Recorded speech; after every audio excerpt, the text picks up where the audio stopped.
Hafa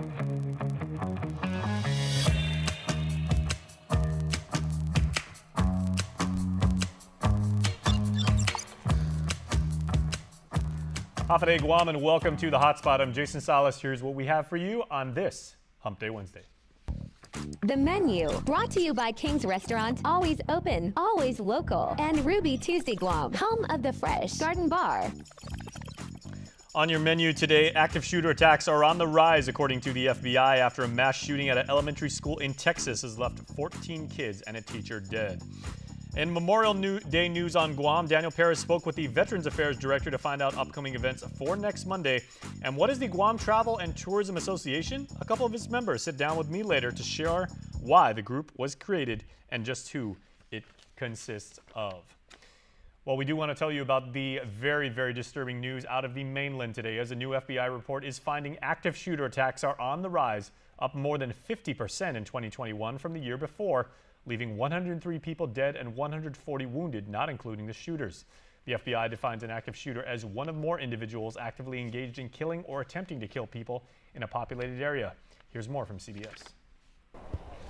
As family and friends continue to pay tribute to the victims of the Buffalo supermarket massacre, a new FBI report details the rise in active shooter attacks in the U.S. The agency counted 61 incidents last year, up more than 50% from 2020 and up nearly 100% over 4 years. When I started this effort 10 years ago, I never thought that we were going to see these kinds of numbers. Retired FBI Special Agent Catherine Schweit launched the agency's active shooter program after Sandy Hook. The FBI's new report shows active shooter incidents spanned 30 states. 12 of the incidents were considered mass killings, including last year's supermarket attack in Boulder, Colorado that killed 10 people. This means risks every place in the country, risks in businesses, risks in every place you go, whether it's to church on Sunday or whether it's to the mall on Saturday or whether your kid goes to school. The FBI also noted the emergence of roving active shooters who targeted their victims in multiple locations over the course of one or more days. While overall incidents are up, experts see one encouraging trend in the report: casualties per incident are down. That's possibly because law enforcement is engaging more with these shooters and getting to the scenes faster. That's what I think. Schweit urges community members and family members to also be vigilant and report any warning signs to authorities. Natalie Brand, CBS News, Washington. Guam news now, as Governor Leon Guerrero is set to deliver her State of the Island address on June 7th. In a letter to Speaker Therese Terlahi on Tuesday, the island's chief executive requested that date, writing that she looks forward to sharing her administration's vision and initiatives for Guam's social and economic advancement with senators and the people of the island. She's also expected to focus on the challenges and recovery from COVID. The address will be held at the traditional location, the Guam Congress Hall, at 6:30 in the evening.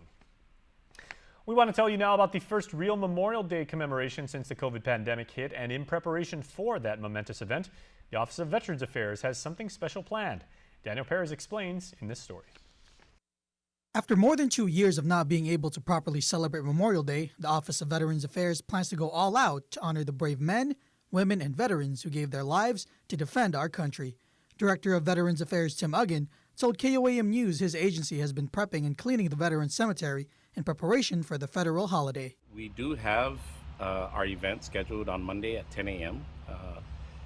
To honor and remember all the veterans that are and their families that are buried here at the Guam PD Veterans Cemetery. Things are getting better here.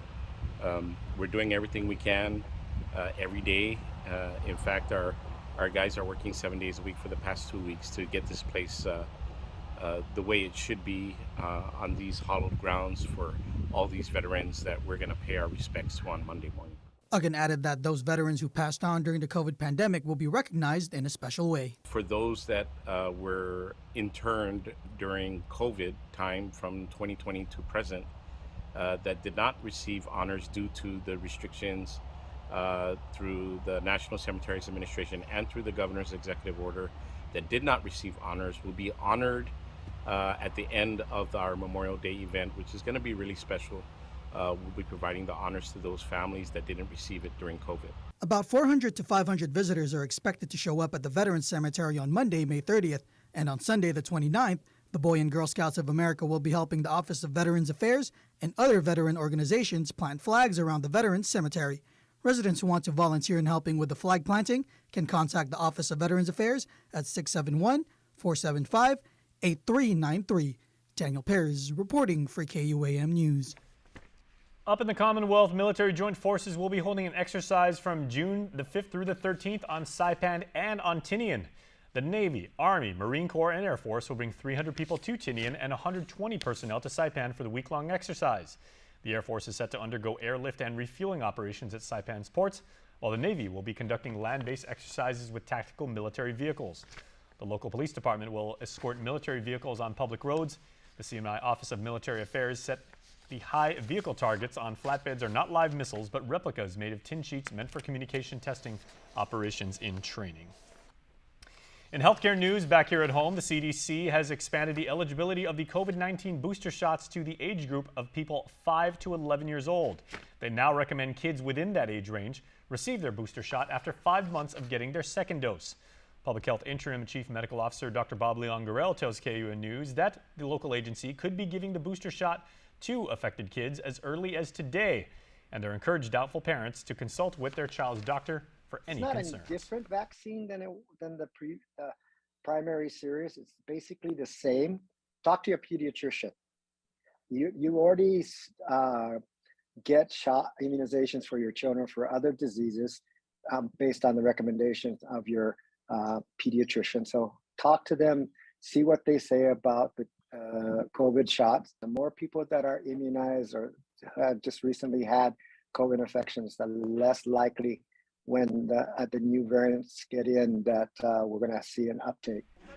The CDC also recommends those 12 and older who are immunocompromised and those 50 or older should receive a second booster dose 4 months after their first booster shot. Public Health continues to encourage vaccinations and boosters as it does help prevent serious complications due to coronavirus. The vaccination clinic at the Agana Shopping Center is still open and giving out the shots. They're open Monday through Saturday from 11 to 5. You can book an appointment at tinyurl.com/VAX in Guam. The Joint Information Center in related healthcare news reported another 65 coronavirus cases from better than 1,100 specimens analyzed on the 23rd. 22 were reported by the DOD. 4 people are hospitalized, 1 in the ICU, 2 are at GMH, and an equal number are at GRMC. 3 of the people that are hospitalized are vaccinated, 1 is not. Public Health's Division of Senior Citizens, in partnership with the Mayor's Council, is offering second doses of the COVID-19 booster to people 50 years and older or individuals 12 and over who are moderately severely immunocompromised, as I said. They're available at senior citizens centers across the island. All eligible people are encouraged to get their second booster shots. Please bring your vaccination card when you show up to these senior centers. Well, a work in progress is how the local fire department's Chief Dan Stone responded when we asked for an update on next generation 911 system. From COVID to software development, the project has seen its fair share of challenges, but fingers are now crossed for the new system to go live by the year's end.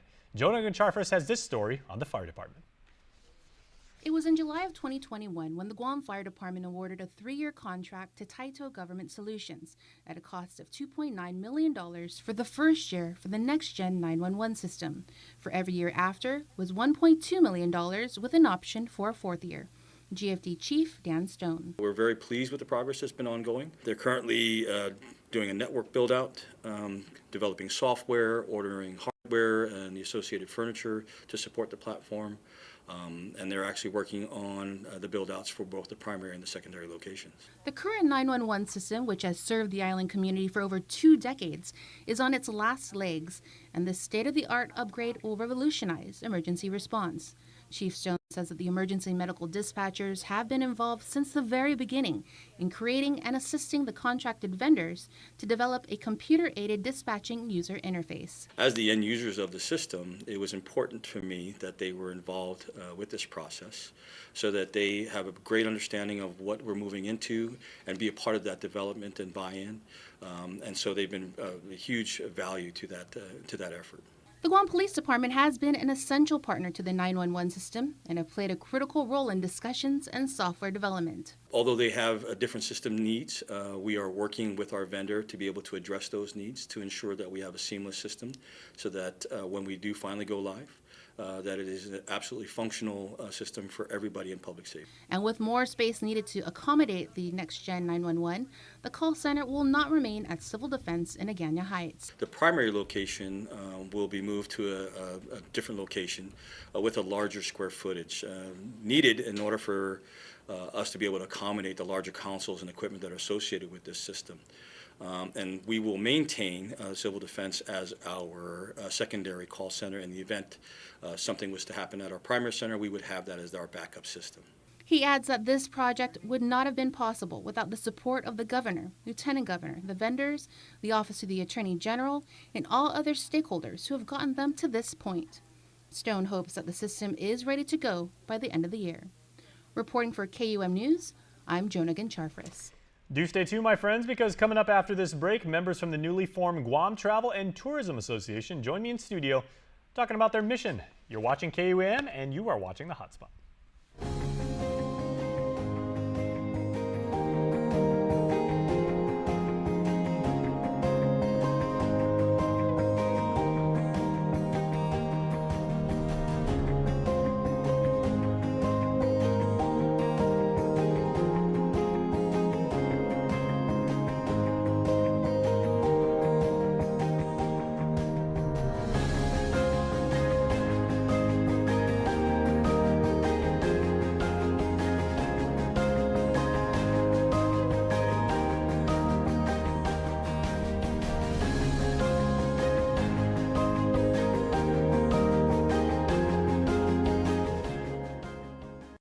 Say hello to the First Hawaiian Bank mobile app, where you get smart insights into your finances so you can make smart decisions with your money. With a daily personalized feed, you can compare your monthly income to spending. That's better. Discover where your money is actually going. You might be surprised. See what's essential and what isn't. The more you use the app, the smarter it gets. With insights from the First Hawaiian Bank mobile app, it all starts with yes. Listen, watch, and learn from the daily Tomorrow News updates from KUAM News. Catch them on the link during the 8 o'clock hour, streaming online on Isla Radio, or on the KUAM News YouTube channel for your convenience. Tune in and stay informed, all while preserving our precious culture through the daily use of our native Chamorro language. Tomorrow News updates are brought to you by your familia at First Hawaiian Bank. No waiting in line to see your doctor or to pick up your medication. From tips to living a healthier lifestyle, nutrition and fitness, to the latest wellness trends, stay healthy by checking in for your weekly dose of health news on Health Check every Tuesday on KUAM News Extra. Health Check is presented by Island Cancer Center. We're living in a new world with new ways of communicating, connecting, and moving through life. Every day seems to be marked with change, and with all these changes, you need trusted people you can rely on for advice and insights about the things that really matter. Let Gina and I walk you through everything you need to know about real estate, from buying to selling to renting, and all the details in between. Join us with Jason Solis every week on House to Home. House to Home every Tuesday on KUAM News Extra, presented by RE/MAX Diamond Realty.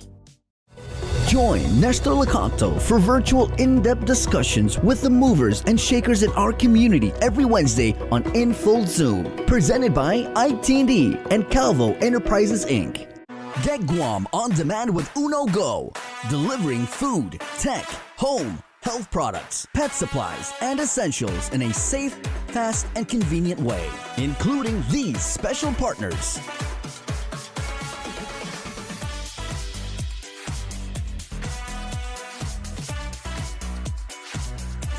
Make the dash to Uno Go. Download the app or visit uno-go.com and get it delivered today. The relationship between Guam and Manila, Philippines is undeniable as we share similar cultural traditions, history, and heritage, with generations of Filipinos calling Guam home. KUAM presents a monthly look at the capital city featuring in-depth and engaging interviews on everything from medical tourism to new business and government leaders. Veteran newscaster Nestor Lecanto delivers Beyond Our Borders. This special program is brought to you by KFC and the Medical City, where patients are part.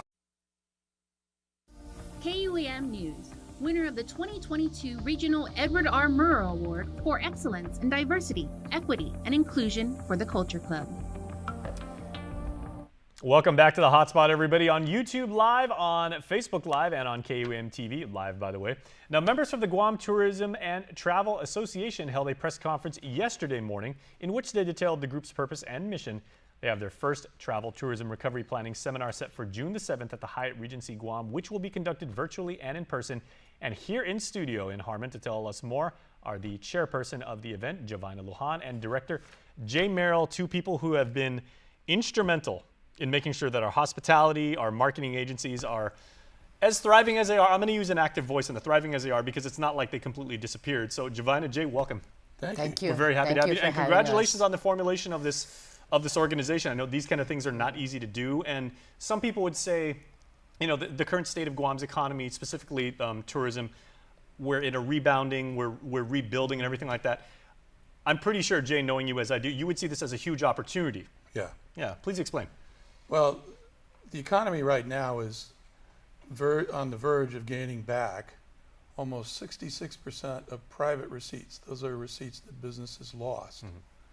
The government has had a great deal of money, but now is the time for our private sector to come back. And what we're trying to do at GTTA is provide not only information, but also a voice for the folks during the pandemic that were hurt the most, and those are small businesses. Now, I don't know if you know it, Jason, but over 86% of all businesses on Guam have 20 or fewer employees. And it's like over 90% within the tourism industry, which surprises a lot of people. And that most of those businesses, even in the tourism sector, are owned or affiliated with long-time local residents. So the impact of the pandemic on that particular sector was enormous.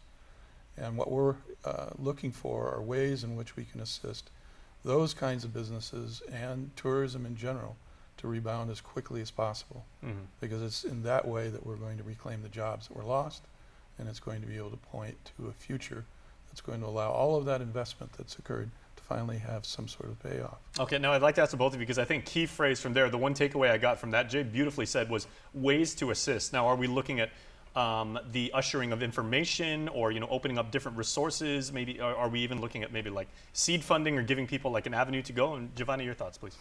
I think in general, the key word is collaboration.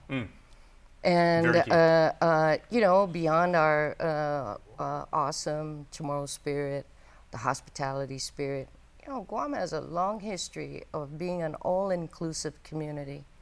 And I like to think that in as much as we've seen and had experiences over the years where collaboration probably didn't go so smoothly, the one thing that certainly affirms collaboration is possible is the fact that here we are today, the $60 million in federal and local resources that our public officials provided to assist these businesses are now making their way into the community. But beyond that, where do we go from there? And when we look outward beyond our region, we look at the globe, we look at what's happening in travel. There's a lot to do, really, both locally and in harmony with our source markets within the region, where we can together craft what we feel should comprise the right vision for Guam to come back. We know from everything that our experts have told us, we know that it's not going to come back tomorrow. We're happy to see more tourists in our businesses and on San Flores Road. We know this will take time, but that in general, we're on the right track. Now the question is, how can we come together as a community and work together to ensure that the Guam comeback is going to be a strong one? So these are the kinds of activities that GTTA has endeavored to get involved with. And we work very much in close harmony with the folks at University of Guam. Jay here is very active. We are working with GITA. All of these different entities have their expertise and have their access to resources and information. And the role we see ourselves playing at GTTA is putting an arm around all of those entities and combining our resources to paint a stronger vision for a stronger Guam comeback. And your organization, as far as the formulation, it's a private nonprofit organization. That's yes. correct. Yeah. Yes. So, and I appreciate, Giovanna, how you said you're planning on supplementing, partnering, however you want to frame it, with GITA. How about other organizations, probably the two, along with GITA, that have been in the limelight the most throughout the pandemic, GVB and GHRA? Yeah, GVB and GHRA already have been working closely with us. They were very instrumental when we just got started with Protehi, which was an organization that precluded GTTA, and they were very instrumental in helping us gather information. They allowed us to survey their members. GHRA has also been very supportive of what we're trying to do. The job's really big. It's too large for any single organization. And particularly the folks that we are reaching out to are those that are the suppliers of tourism. We are largely about looking internally to see how we can prepare for the return of a product and of a service that's going to remain world class. GVB's concentration has been, as it should be, on what can be done to bring those visitors in. And GHRA has its hands full with simply the hospitality end of that business. But the tourism experience on Guam is very, it's multifaceted, and there are many, many small businesses, from restaurants to tour operators to individual experience makers, that are a part of the industry that need to be supported, and we're there to provide them a voice. Again, Jay, I love the fact how you use the word membership, because the brain trust that you have at GTTA, the assembly of experience and big thinkers that you guys, I mean, you guys look like the 1926 Yankees right here. I mean, you guys have a very, along with the both of you, with yourselves. Tell me about some of the members who are here. We talked to Monty Mesa last night. We've worked with him for many, many years, but who are the contributing members that you're combining your ideas and everything to make this vision into a reality? Well, there are 12 members of the current board, and all of us, each of our businesses are tied very closely to our own alliances. I'm in retail, Monty's in real estate and retail. Jay here is in research and development. We have Bill Nault, who's very involved in the travel agency business. We have Satoru Murata, who's involved in the transportation and travel booking industry. We have Steve Kasperbauer, who's involved in oceanic sporting recreational activities in his business. We have Anne-Marie Muña, who's involved in the insurance and insurance brokerage industry. Dave Tidinko at Laddie of the Valley. We have, who else am I missing there? I mentioned Monty. Brad Koppenberg. Brad Koppenberg, who's in the transportation business. Yeah. So it really is very interdisciplinary. I mean, if you want to frame it academically like that, but you've got people from all different types of industries. Many of you have obviously you know of each other, and many of you have collaborated before in the past, but now you're all kind of focusing your effort and power to focus on this main goal. Yeah, the idea was to bring people with lots of experience and a lot of knowledge, but also in fields that are very complementary, so that it brings together as a whole something much more powerful than any of us individually can do. Absolutely. So in working that way in a team, we found it, frankly, to some of our surprise, that it's been as successful as it has been. The work that we did in terms of helping the governor understand why it was necessary to provide assistance to businesses that were hurt, I think was very effective. And as a result, as Giovanni indicated, $60 million was invested, along with our partners at GITA, along with the legislature that was supportive, and certainly along with the governor's help, has made that all possible. So it was clear that we could play a role. We did have value in attempting in this to foster and hasten the recovery, and we're excited. And the one thing, Giovanni, that I guess a lot of people maybe overlook is that the fact that, you said our Chamorro heritage and the virtues that we hold dear is, take care of each other. And a lot of people think that just stops, like at the village level or, when it comes to the fiesta. But Inafa Maulik definitely extends to the business world as well. Inafa Maulik, Protei Inilalata, we can go on. And, I couldn't be more proud to work with a fine team of experts in the industry as my peers here at GTTA. What's really a positive factor about this cadre of 12 individuals in GTTA at the moment is we're able to kind of anticipate, share input, feedback to one another, correct one another, clarify, and further explain what all of our different segments are experiencing. Now, one of the things that came out from our experience with Protege, which led to LEAP, that experience allowed us to reach a whole cadre of other businesses that are behind the scenes that are not as visible, that don't have as much sophistication internally or access to planning information. Folks like florists, we talk a little bit about individual tour guides, and I can go on, taxi drivers and so forth. And the experience allowed us to hear their situation and how they were impacted. And it was very gratifying to be a small part of what the administration and the legislature and GITA are executing today. When you take a look at the investguam.com website, all you need to do is click on the menu there, and you will page down to the 1,200 and more businesses that are applying or have applied for LEAP. It's amazing. And when you take a look at the comprehensive spans of those applicants, you say to yourself, this is the right thing to do. We need more collaboration. We need to slow down and take a look further out and look out from one another, consistent with the Chamorro culture, know. And I think that's just the starting. None of us have a crystal ball on what next year will look like or what travel may look like beyond that. But I think the fact that we have a community comprised of various commercial sectors that are willing to come together and engage in this dialogue, I think, we're going to see Guam come back.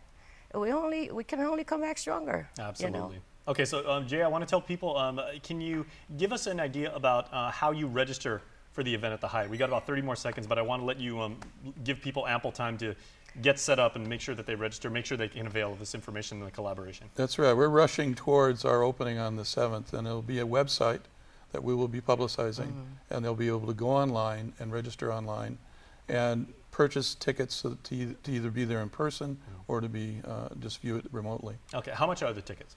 Right now it's $50. Okay.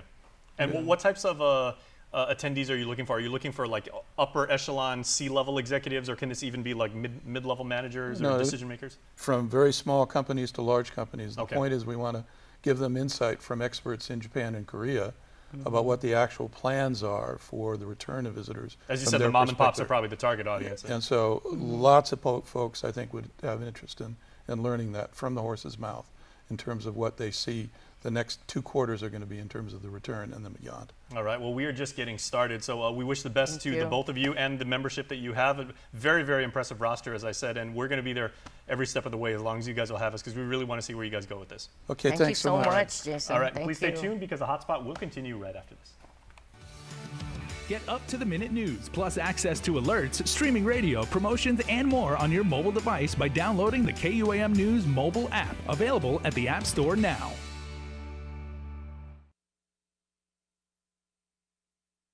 It's deep diving into what's making news, listening to your feedback, and getting you the answers you deserve. Plus, remembering to laugh a little too. Join me, Chris Barnett, on The Link, live streaming video on the KUAM News Facebook page and YouTube channel, and broadcast live on The Breeze, 93.9 FM, KUAM.com, and the KUAM News app. Miss The Link, miss a lot, so don't miss it. The Link is presented by IT&D, Calvo Enterprises Inc., Jack in a Box, and Pacific Points.